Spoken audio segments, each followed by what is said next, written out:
Another time I was in a big conference, thousands. I was in the front row as one of the speakers. And right in front of me is a woman who is singing the wrong words, the wrong notes, at the wrong time. Some of you have such deep powers of concentration that you would have done fine. But I'm fighting through this. I've been in enough of these. In fact, I was in one in New Zealand. You like this one. Danny Silk and I were standing together, and there was this gal. She would wait till it was silent, and then she would sing things that weren't in the song at all, and falsetto soprano voice. And the two young ladies in front of her, they would just start giggling, but they stayed there. I mean, I was impressed that for like 45 minutes, they stayed in front of this piercing soprano voice singing the wrong words at the wrong time, and they stayed there. Every once in a while they'd giggle. They had to get their composure, go back to worship. So when the worship ended, I walked up to both of them. I gave them $20 each. I said, "You earned this. You earned this."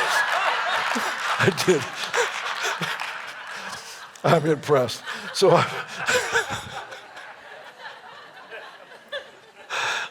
they knew exactly what I meant too. They knew exactly. I felt like the Lord wanted to reward them for their, because I would have turned around and found another place in the room to stand, but they just stood there. So I've got this gal doing this. I knew enough. You need to hear me here. I knew enough not to judge her. It was annoying, but I just tried to distance my heart from it because I've been wrong too many times. Just been wrong.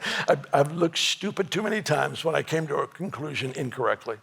So I knew that was always a remote possibility. So I just stood there, just tried to worship the best I could. And pretty soon Heidi Baker comes over next to me. She was down there, and she comes over right next to me. She leans over, she goes, "Isn't that beautiful?"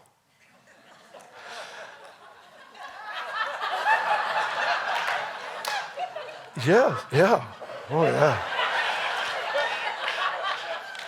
I didn't lie. It just required greater faith than I was accustomed to operating with.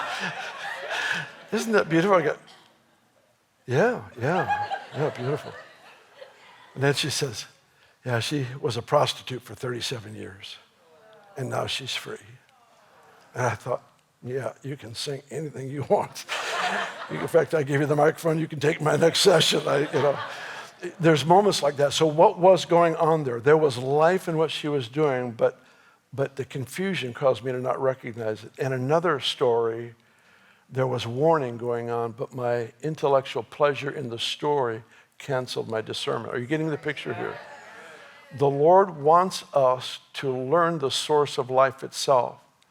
Man shall not live by bread alone, but by every word that proceeds from his mouth. We live because he speaks. We live, literally, we are alive because he talks to us. And our comprehension of his word by word, his voice, word by word, is not the measure of recognizing his voice. It's the impact of presence.